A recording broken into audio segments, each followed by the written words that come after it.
Сайн байцгаана уу? Өнөөдөр та бүхэндээ хэрэглэгчийн тайлан хэрхэн зурах талаар заавар өгье. Хэрэглэгчийн тайлан нь хэрэглэгч өөрийн байгууллагын хэрэгцээнд нийцүүлэн тайлангаа босруулж авах модуль юм а. Ингээд бүгдээрээ томьёо тохируулсан байгаа тайлангаар жишээ авъя. Ерөнхий дэвтэр хэрэглэгчийн тайлан. Баланс гэсэн тайлан дээр тохируулсан байгаа тайлангийн үзүүлэлтийг харъя.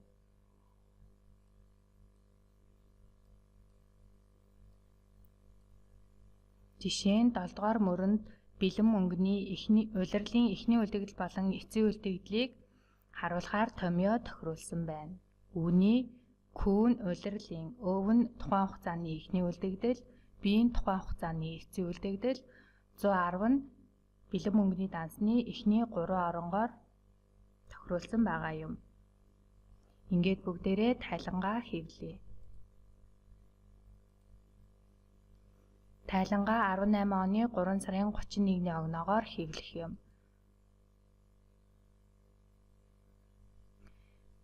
Бэлэн мөнгөний улирлын эхний үлдэгдэл маань сая 276, 1346.32, улирлын эцсийн үлдэгдэл нь сая 583, 1446.48 төгрөг гэж харуулсан байна. Ингээд улирлын эхний үлдэгдэл хэд байсныг шалгая. Тейлер, Касс, бэлэн мөнгөний үлдэгдэл. Улирлын эхний үлдэгдэл маань 18 оны 1 сарын 1-ний эцсийн үлдэгдэл байх юм. Эцсийн үлдэгдэл сая 276,346.32 төгрөг зөв харагдсан байна. Улирлын эцсийн үлдэгдэл маань 18 оны 4 сарын 1-ний эхний үлдэгдэл байх юм а.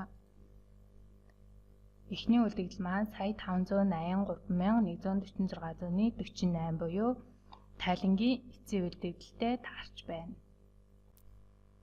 Одоо бүгдээрээ тайлангийн үзүүлэлтээр томьёо шинээр оруулж үзье. Ингээд 1-р жишээ.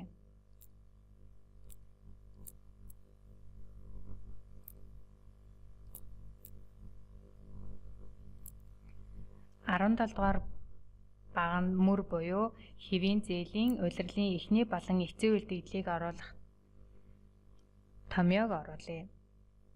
Тухайн нүдээ идэвхжүүлээд нүдний утга хэсэгт томьёог бичнэ. Улирлын эхний үлдэгдлийг бичиж байгаа тул Q улирлын Ö эхний үлдэгдэл хэвийн зээлийн ерөнхий дэвтрийн дансны эхний 4 орон.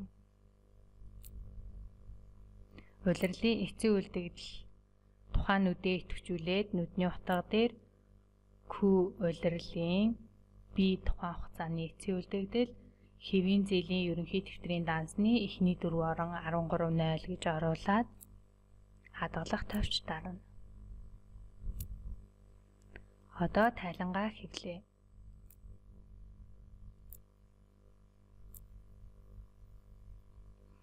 Намын 1 буюу хэвийн зээл дээр улирлын эхний үлдэгдэл болон эцсийн үлдэгдэл гарч ирсэн байна. 2 дугаар жишээ. Мөнгөн хөрөнгийн улирлын нийт дүнг тайланд харуулахдаа тухайн нүдээ идэвхжүүлээд 7 дугаар мөрнөөс 9 дугаар мөрний нийлбэрийг харуулах томьёог оруулна. Томьёог оруулаад хадгалах товч дарна. Одоо тайлангаа хэвлэе.